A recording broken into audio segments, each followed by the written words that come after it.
ತಾಲೂಕು ಒಂದು ಹಬ್ಬದ ವಾತಾವರಣ ಇದೆ. ಶಿವಕುಮಾರ್ ಅವರು ಬೆಳಗ್ಗೆ ಫೋನ್ ಮಾಡಿದ್ದೆ, ಮುಖ್ಯಮಂತ್ರಿಗಳು ಬೆಳಗ್ಗೆ ಒಂದು ಸಣ್ಣ ಬೆಟ್ಟಾಗಿ ಹಾಸ್ಪಿಟಲ್ ಇದ್ದಾರೆ ಅಂತ ಗೊತ್ತಾಯಿತು. ಅದು ಕೂಡ ಅದನ್ನ ಬೆಳಗ್ಗೆ ಮಾಧ್ಯಮಗಳ ಮುಖಾಂತರ ಮುಖ್ಯಮಂತ್ರಿಗಳು ಬರೋಣ ಅಂತ ಹೇಳಿ ಬೆಳಗ್ಗೆ ಎಲ್ಲ ಪ್ರಚಾರ ಮಾಡೋದ್ರಿಂದ ನಮ್ಮ ಕಾರ್ಯಕ್ರಮದಲ್ಲಿ ಒಂದು ಗೊಂದಲ ಆಯಿತು. ಆದರೂ ಕೂಡ ಅಭಿಮಾನ ಪ್ರೀತಿಯಿಂದ ಬಹಳಷ್ಟು ಜನ ಈ ಕಾರ್ಯಕ್ರಮಕ್ಕೆ ಬಂದಿರುವುದಿಲ್ಲ. ಅದೆಲ್ಲರೂ ಕೂಡ ಕೃತಜ್ಞತೆಗಳು ಮತ್ತು ಧನ್ಯವಾದಗಳನ್ನ ಹೇಳ್ತೇನೆ. ಒಂದು ವೇಳೆ ಇವತ್ತು ನಾವು ತೀರ್ಮಾನ ಮಾಡಿದ್ದೀವಿ ಜಿಲ್ಲೆಯಲ್ಲಿ ಏನು ಈ ಜಿಲ್ಲೆಯನ್ನ ಮಾಜಿ ಜಿಲ್ಲೆಯನ್ನ ಮಾಡಬೇಕು ಅಂತ ಹೇಳಿ ಶಿವಕುಮಾರ್ ಅವರು ಮಾತು ಉತ್ತರವನ್ನು ಹೇಳಿಕೊಂಡು ಅದರಂತೆ ಅರಷ್ಟು ಕಾರ್ಯಕ್ರಮಗಳಿಗೆ ಎಲ್ಲ ಕಾರ್ಯಗಳಿಗೆ ಚಾಲನೆ ಕೊಟ್ಟಿದ್ದೀನಿ. ಈಗಾಗಲೇ ನಾನು ಎಲ್ಲ ಗ್ರಾಮ ಪಂಚಾಯತಿಗಳ ಪ್ರವಾಸ ಮಾಡಿದ್ದೀನಿ, ನಗರಸಭೆಯಲ್ಲಿ ಪ್ರವಾಸ ಮಾಡ್ತಾ ಇದ್ದೀವಿ, ನಗರಸಭೆಗಳಲ್ಲಿ ಮೀಟಿಂಗ್ ಮಾಡಿದ್ದೀವಿ, ಹೊಸದಾಗಿ ನಗರಸಭಾ ಅಧ್ಯಕ್ಷರಾಗಿದ್ದಾರೆ. ಎಲ್ಲ ಚುನಾಯಿತ ಜನಪ್ರತಿನಿಧಿಗಳ ಒಟ್ಟಿಗೆ ಸೇರಿಕೊಂಡು ತಾಲೂಕಿನ ಆಗುವವರ ಬಗ್ಗೆ ಚರ್ಚೆ ಮಾಡ್ತಾ ಅಭಿವೃದ್ಧಿ ಕೆಲಸವನ್ನು ಪ್ರಾರಂಭ ಮಾಡಿದ್ದೀವಿ. ನಿಮಗೆಲ್ಲ ಗೊತ್ತು, ಕಳೆದ ವಾರ ಆನೆ ಬಗ್ಗೆ ನಮ್ಮ ಅರಣ್ಯ ಸಚಿವರು ಬಂದಿದ್ರು. ಸಾಕಷ್ಟು ಭರವಸೆಯ ಮಾತನ್ನ ಆಡೋದಿದ್ದಾರೆ, ಮತ್ತೆ ಸಾಕಷ್ಟು ಅನುದಾನವನ್ನ ಕೊಡ್ತೀನಿ ಅಂತ ಹೇಳಿದ್ದಾರೆ. ಹೀಗೆ ನಮ್ಮ ಎಲ್ಲ ಸಮಸ್ಯೆಗಳಿಗೆ ಸರ್ಕಾರ ನಿರಂತರವಾಗಿ ಸ್ಪಂದಿಸ್ತಾ ಇದೆ. ನನಗೆ ನಮ್ಮ ರಘುನಂದನ್ ರಾವಣ ನಿರಂತರವಾಗಿ ನನ್ನ ಸಂಪರ್ಕ ಇಟ್ಕೊಂಡು ಅವ್ರ ಹಿಂದೆ ಏನೆಲ್ಲ ಯೋಜನೆಗಳನ್ನ ಮಾಡಿದ್ರು, ಅದನ್ನು ಯಾವ ರೀತಿ ಅನುಷ್ಠಾನ ಮಾಡಬೇಕು ಅಂತ ಹೇಳಿ ಹಾಗೆ ನನಗೆ ಸಲಹೆ ಕೊಡ್ತಾ ಇದ್ದಾರೆ. ಹೀಗಾಗಿ ಏನಾಗಿದೆ, ಒಂದು ತಾಲೂಕಿನ ಅದೃಷ್ಟ, ಈ ತಾಲೂಕಿನ ಕಳೆದ 7 ವರ್ಷಗಳಿಂದ ಕುಮಾರಸ್ವಾಮಿ ಅವರು ಮಾಡ್ತಕ್ಕಂಥ ಅಧ್ವಾನ, ಈ ತಾಲೂಕನ್ನ ಅವರು ಕಡೆಗಣಿಸಿದ ರೀತಿ ನೋಡಿದ್ರೆ ರಿಪೇರಿ ಮಾಡಲಿಕ್ಕೆ ಬಹುಶಃ ಇದು ಒಂದು ವರ್ಷ ಬೇಕಾಗ್ತದೆ. ಈ ತಾಲೂಕಿನ ಆಡಳಿತ ವ್ಯವಸ್ಥೆ ಸುಸ್ತೋಗಿತ್ತು, ಅದರ ಸರಿದಾಗಿ ತರ್ತಾ ಇದ್ದೀವಿ. ಅಭಿವೃದ್ಧಿ ವಿಚಾರದಲ್ಲಿ ಬಹಳಷ್ಟು ಆಲೋಚನೆಗಳನ್ನು ಮಾಡ್ತಾ ಇದ್ದೀವಿ. ನಾನು ಮುಖ್ಯಮಂತ್ರಿಗಳಿಗೆ ಬಹಳಷ್ಟು ವಿಚಾರಗಳನ್ನ ಮನವಿ ಮಾಡ್ಕೊಂಡು ಇದೆ. ಆದ್ರೂ ಕೂಡ ಇವತ್ತು ನಮ್ಮ ಉಪಮುಖ್ಯಮಂತ್ರಿಗಳಿಂದ ಅವರಿಗೆ ಮನವಿ ಮಾಡಿಕೊಂಡು ಡಿ ಕೆ ಶಿವಕುಮಾರ್ ಅವರೇ ಈ ತಾಲೂಕು ಹಿಂದೆ ಏನು ಗಂಗರು ಈ ನಾಡನ್ನು ಆಳ್ತಾ ಇದ್ರು, ಸುಮಾರು 600-650 ವರ್ಷ ಈ ನಾಡನ್ನು ಆಳ್ತಾರೆ. ನಮ್ಮ ತಾಲೂಕಿನ ಮೂಲಭೂತ ಗ್ರಾಮಗಳು ಕೂಡ ಒಂದು ರಾಜಧಾನಿ ಆಗಿದೆ. ಆ ಗಂಗರ ಕಾಲದಲ್ಲಿ ಆದಂತ ರಾಜಧಾನಿ ಸುಮಾರು 1000 ವರ್ಷಗಳ ಹಿಂದಿನ ಕಥೆ, ಬಹಳಷ್ಟು ಇತಿಹಾಸ ಮಣ್ಣಲ್ಲಿ ಮಣ್ಣಾಗಿ ಹೋಗಿದೆ. ಹಾಗಾಗಿ ನಾನು ನಮ್ಮಲ್ಲಿ ಮನವಿ ಮಾಡಿಕೊಡ್ತೀನಿ, ತಲಕಾಡು ಒಂದು ಅಧ್ಯಯನ ಕೇಂದ್ರವನ್ನ ನಮ್ಮ ತಾಲೂಕಿನಲ್ಲಿ, ನಮ್ಮ ಜಿಲ್ಲೆಯಲ್ಲಿ ಪ್ರಾರಂಭ ಮಾಡಬೇಕು. ಅದರ ಮುಖಾಂತರ ನಮ್ಮ ಇತಿಹಾಸವನ್ನ ಹೊರಗಿರ್ತಕ್ಕಂಥ ಇತಿಹಾಸವನ್ನ ಗಡಿಸುತ ಮಾಡ್ತಕ್ಕಂಥ, ಅದನ್ನು ದಾಖಲೆ ಮಾಡತಕ್ಕಂಥ ಕೆಲಸ ಬೇಕು. ಆ ನಿಟ್ಟಿನಲ್ಲಿ ಸರ್ಕಾರ ಕ್ರಮ ಕೈಗೊಳ್ಳಬೇಕು ಅಂತ ನಮ್ಮಲ್ಲಿ ಮನವಿ ಮಾಡೋಣ. ಈಗಾಗಲೇ ಯುಜಿಡಿಗೆ ಚಲ್ಪಟ್ಟ ಯುಜಿಡಿ ಮಾಡಬೇಕು, ಸುಮಾರು 300 ರೂಪಾಯಿ ಬಿಡುಗಡೆ ಆಗಿದೆ. ಅದೆಲ್ಲ ಯುಜಿಡಿ ಕಂಪ್ಲೀಟ್ ಆಗಲ್ಲ. ಅದಕ್ಕೆ ಸಮರ್ಪಕವಾಗಿ ನಾನು ಈಗಾಗಲೇ ಅದನ್ನ ಪುನಃ ಪರಿಷ್ಕರಣೆ ಮಾಡ್ತಾ ಇದ್ದೀವಿ. ಅದನ್ನು ಕೂಡ ಅನುಮೋದನೆ ಮಾಡಿಕೊಡ್ಬೇಕು. ಚಲ್ಪಟ್ಟಕ್ಕೆ ಕುಡಿಯುವ ನೀರಿಗೆ ನೀರು ಅಲೋಕೇಶನ್ ಆಗಲಿಲ್ಲ. ಚಲ್ಪಟ್ಟ ರಾಮನಿಗೆ ಬೇರೆ ಬೇರೆ ಯೋಜನೆ, ಅದಕ್ಕೆ ಸಂಬಂಧಪಟ್ಟಂತೆ ವಾಟರ್ ಅಲೋಕೇಶನ್ ನೀವೇ ನೀರಾವರಿ ಮಾಡ್ತಿದ್ದೀರಿ.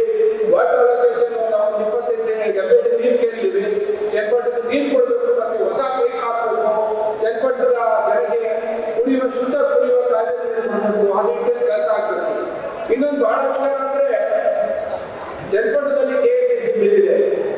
ಕೆಎಸ್ಸಿಸಿ ಬಟ್ಟೆ ಅಂತಂದ್ರೆ ಇಡೀ ಕರ್ನಾಟಕದಲ್ಲಿ ಹೆಣ್ಮಕ್ಳು ಯಾವತ್ತಾದ್ರೂ ಅಂಗಡಿ ಮುಂದೆ ಜಗಳ ಆಡ್ತಾರೆ ಅಂದ್ರೆ ಕೆಎಸ್ಸಿಸಿ ಸೀರೆಗಳಲ್ಲಿ ಜಗಳ ಆಡ್ತಾರೆ.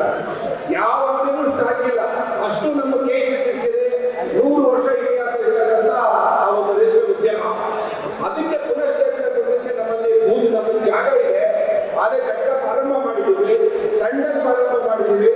ಅದನ್ನ ದೊಡ್ಡದಾಗಿ ಪ್ರಾರಂಭ ಮಾಡಿ ಸುಮಾರು 100 ಜನರಿಗೆ ಉದ್ಯೋಗ ಕೊಡ್ಬೋದು. ಮತ್ತೆ ಒಳ್ಳೆ ಲಾಭದಾಯಕ ಉದ್ಯಮ ಕೂಡ ನಮ್ಮ ರೈತರಿಗೆ ಅನುಕೂಲ ಆಗುತ್ತೆ. ಆ ನಿಟ್ಟಿನಲ್ಲಿ ನಾವು ಮನಸ್ಸು ಮಾಡಬೇಕು ಅಂತ ಕೇಳ್ಕೊಳ್ತಾ, ಜಲ್ಪಟ್ಟದಲ್ಲಿ ಮಿನಿ ವಿಧಾನಸಭಾ ಕಂಪ್ಲೀಟ್ ಆಗಿಲ್ಲ, ಅದನ್ನು ಕಂಪ್ಲೀಟ್ ಮಾಡಬೇಕು. ನಾವು ಹೇಳ್ಬೇಕು, ಬಸ್ ಸ್ಟ್ಯಾಂಡ್ ವಿಚಾರದಲ್ಲಿ ನಾನು ಸುರೇಶ್ ಅವರು ಸಾಕಷ್ಟು ಚರ್ಚೆ ಮಾಡಿದ್ದೀವಿ, ಕಾಂಟ್ರಾಕ್ಟರ್ ಹತ್ರ ಮಾತಾಡಿದ್ದೀವಿ. ನಾವು ಮಧ್ಯ ಪ್ರವೇಶ ಮಾಡಿ ಆ ಬಸ್ ಸ್ಟ್ಯಾಂಡ್ ಸಮಸ್ಯೆನ ಬಗೆಹರಿಸಿಕೊಳ್ಬೇಕು ಅಂತ ಕೇಳ್ತಾ, ಜಲ್ಪಟ್ಟದಲ್ಲಿ 100 ಬೆಡ್ನ ತಾಯಿ ಮತ್ತು ಮಕ್ಕಳ ಹಿರಿಯ ಆಸ್ಪತ್ರೆ ಆಗಬೇಕು. ಅದಕ್ಕೂ ಕೂಡ ಸರ್ಕಾರದ ಸಹಾಯ ಬೇಕು. ಈಗಾಗಲೇ ಸುಸಜ್ಜಿತವಾದ ಕ್ರೀಡಾಂಗಣಕ್ಕೆ, ಆಟದ ಮೈದಾನಕ್ಕೆ ಚಾಲನೆ ಕೊಟ್ಟಿದ್ದೀನಿ.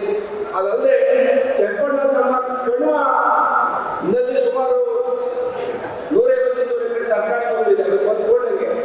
ಅದನ್ನ ಟೂರಿಸಂ ಡಿಪಾರ್ಟ್ಮೆಂಟ್ ಕೊಟ್ಟರೆ ಅಲ್ಲಿ ಪ್ರವಾಸೋದ್ಯಮ ಮಾಡಲಿಕ್ಕೆ ಅನುಕೂಲ ಆಗುತ್ತೆ. ನಾವೀಗ ಇದಾದ್ಮೇಲೆ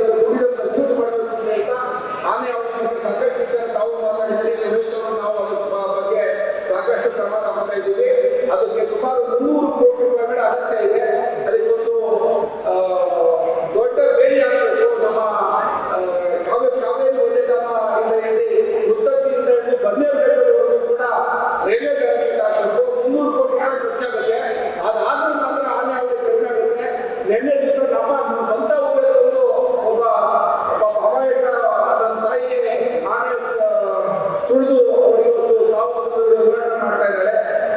ದಿನಾಂಕ ಚರ್ಚೆಗಳಲ್ಲಿ ಆನೆ ಅವಳು ಜಾಸ್ತಿ ಆಗಿದೆ.